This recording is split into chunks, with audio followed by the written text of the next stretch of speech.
Good afternoon and welcome to another video with a guy and his projects. Today we are talking, keyword talking, not really doing anything with this 2005 Nissan 350z. This is an automatic transmission, the DE engine, and I love it. I have owned this car for just over a year and it has been fantastic. I've done a lot of work to it. COVID. I've done a lot of work to it to make it dependable and reliable. Catching it up on maintenance. The person I bought it from neglected it. Pretty much all vehicles I buy have been neglected. That's kind of why I buy them. And it took a little bit to get it up there, but this vehicle has been amazingly reliable. I have no issues trusting it whatsoever to get me to and from work, 50 miles up the mountain and back every day. So what we're talking about is the daily driver. A lot of people are hesitant to buy a coupe or anything at all, especially if you have kids and a family and whatnot. So what is it like to drive a coupe or a 350z specifically, and would I recommend it? And that's what we're going to talk about here real quick. So number one, I'm a Nissan fan. I had a Nissan Frontier, we put 230,000 miles on it. A Nissan Sentra before we sold it. It was still running good. Nissan Sentra, we put over 160 or some thousand miles on it, no issues. Sold that, and now this Nissan 350z, I only bought it a year ago, but it's got 160,000 miles on it now, and again, it's awesome. Nissan makes some very good engines. They also make some very good vehicles. Yes, they cut corners here and there. Most manufacturers do. That's not a pass for Nissan. That's just reality. So one thing they suck at is CVTs. They're continuously variable transmissions from Jatco. This doesn't have that, so that's not part of the conversation. And my Nissan Sentra did have one, and I had no issues. But overall, they get a bad rap. So would I recommend a 350z to buy in general, and would I recommend driving one as a daily driver to commute to and from work? Let me say a couple things real quick. As far as a daily commuter, not necessarily daily driver, daily commuter, if it's you by yourself, absolutely 100% recommend. I love this car. It does great in traffic. It's really zippy. You hit the gas, you go where you want to go. You can get in and out and weave around. I drive freeway up and down the mountains. This thing cruises right along. There's no issues. There's more than adequate enough power to do what you need it to do in a daily driver situation. I love the transmission on it, even though it's an automatic. The shift points are fantastic. It's a high revving engine, so at 75 we're hovering right around 2,800 RPM, which is fine. So as far as powertrain, drivetrain goes, I love it. I have zero problems commuting in this day after day after day after day. Comfort level, the seats are a little bit tight. I don't know if that's a bad thing. It's just not luxuriously comfortable, hold your coffee cup kind of car. It's tight. It's meant for, you know, being sporty and playing around and you not sliding all over around the place in your seat as you go. So the bolstering kind of squeezes me a little bit, but it's not uncomfortable for an hour. Once you hit the hour-and-a-half mark, I get kind of uncomfortable. So if your commute is more than an hour, you might want to hesitate or take a long test drive in one before you buy it to commute. I drive exactly an hour each way for work and it's perfect. If I have to make a detour and take the 2-hour drive home because of a wreck, it's a bit uncomfortable by the time I get home.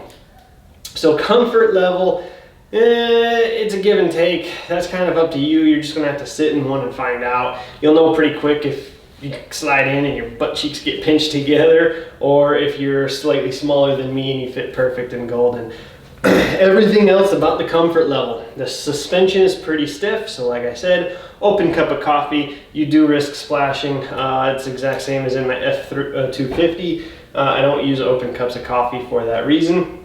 For comfort level, again, to just drive it, to sit there and drive, I'm very comfortable. There's plenty of room. Even though it's a coupe, I've got plenty of leg room and I'm 6 foot tall. The biggest comfort drawback is one, trips over an hour and a half, and then two, there's just nowhere to put your coffee, period. There's no coffee cup holders, there's none of that. I end up being one of these drivers, one hand on the wheel and then one hand on my lap when, with my coffee cup. That's how I end up driving, but to each their own. So keep that in mind if you're looking to commute in a 350Z. The only other things comfort-wise that I struggle with is the rear view mirror. I cannot see out the back window. Maybe that's a height thing. Maybe that's just where it's mounted. I don't know. I've gotten used to it. I really just don't care anymore. So, but there is that. I drive through some pretty heavy pouring rains in our monsoon season up in the mountains. I've never lost traction with this car. I've never had an issue. I've never hydroplaned. I've never slid. I have done all of those in other vehicles, but not this one. The Nissan Sentra, I slid all over the road. I'd hydroplane all the time. This one, I've never lost contact. For a sporty car, that's kind of cool to say. So, comfort level. Yes, I have no problems whatsoever. I would buy another one of these, drive another one of these. For luxurious storage, okay, I have a work laptop and I've got a bunch of stuff I have to take home with me every day. I do carpool with a buddy and he's got the same kind of luggage he takes back and forth. Our backpacks fit in the back, no problem. That is not an issue. There's no squishing, stuffing or anything. So as far as commuting back and forth with storage for your crap, no problem. If you don't have a passenger, I can just throw my backpack and stuff on the passenger seat. If I do have a passenger, it is kind of annoying. You have to open the hatch in order to put your stuff in there and pull it back out.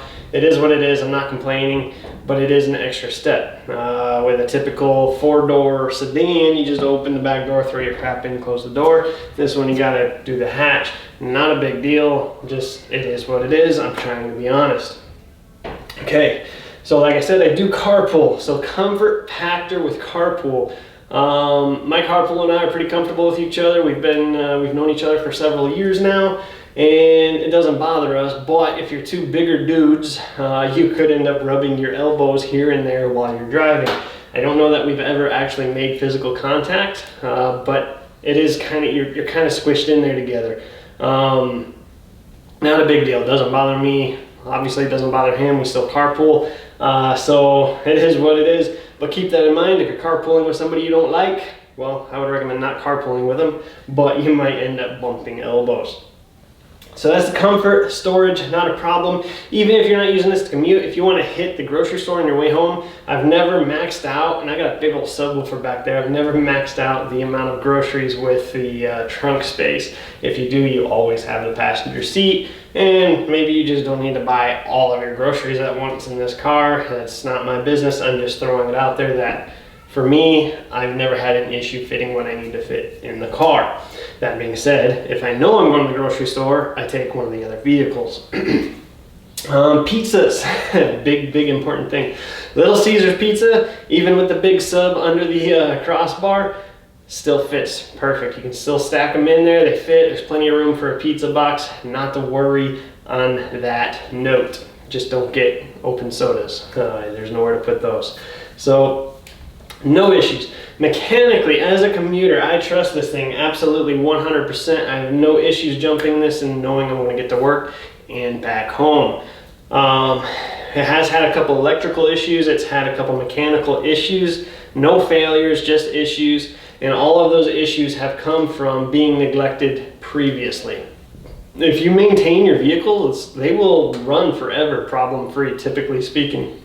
This one, when I bought it, the water pump was dead, the radiator was clogged, the VVT sensors were super filthy just from oil and stuff not being changed on a regular basis. There was just a lot of stuff that just wasn't taken care of. In my opinion, you should never have a clogged radiator if you maintain it. That it gets clogged because your coolant gets dirty or coagulated, gooey, whatever you want to call it. But that doesn't happen normally. That's not a natural thing. If you follow your service manual, it'll have you change that fluid on a regular basis, and it never gets the chance to get all gummed up and nasty. So when stuff like that happens, it's not the car's fault, it's an operator fault. You need to maintain your vehicles.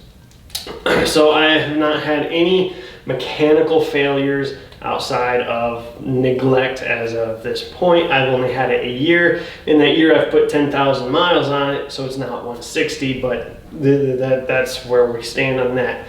So mechanically, would I buy another one? Absolutely, 100%. I would buy another one in a heartbeat. I'm sold on Nissan. They've all proven themselves to me. Even the Sentra with the CVT that gets such a bad rap, that proved itself to me over time, and I never had an issue with that. So all that being said, would I recommend buying a Nissan 350z? Heck yes, I would. If you're not planning on running around with kids, if you're not planning on hauling the party to the bar, if you're not planning on that, then yeah, absolutely. And if you do plan on that stuff, I've got other vehicles. I've got the truck, which is a crew cab. I got the minivan. I got the Jeep, which kind of counts. It's a work in progress. So this isn't, I didn't buy this to haul my kids around. I bought this to go back and forth to work, and I would do that again in a heartbeat. No problems, no issues. I'm selling it because if you follow my channel, you've probably learned by now that I get bored.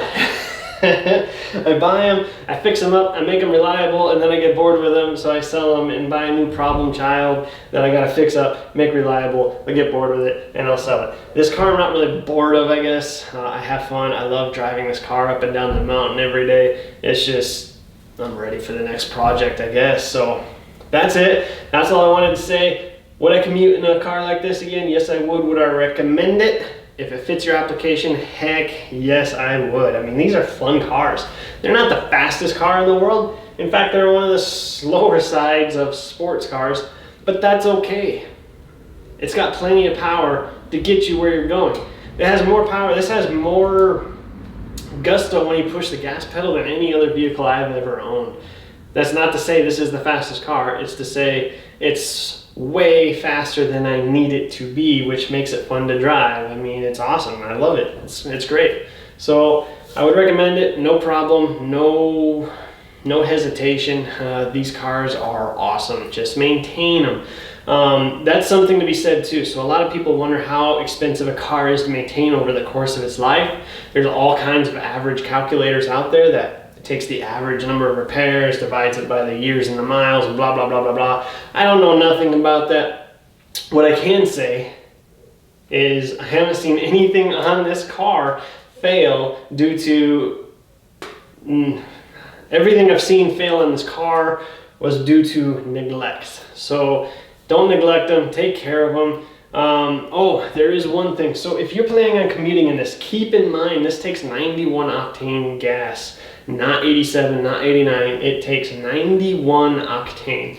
That means I get about 25 miles to the gallon, so at 100 miles a day I'm putting 4 gallons in. That 91 octane can add up quick. It's expensive. Right now, normal gas here in Arizona where I'm at, it's like $3.69 a gallon, give or take today, and I'm paying $4.29 for 91. So keep that in mind. It does add up. It is an extra cost, an additional cost that you might not be planning on, but make sure you put the right fuel in.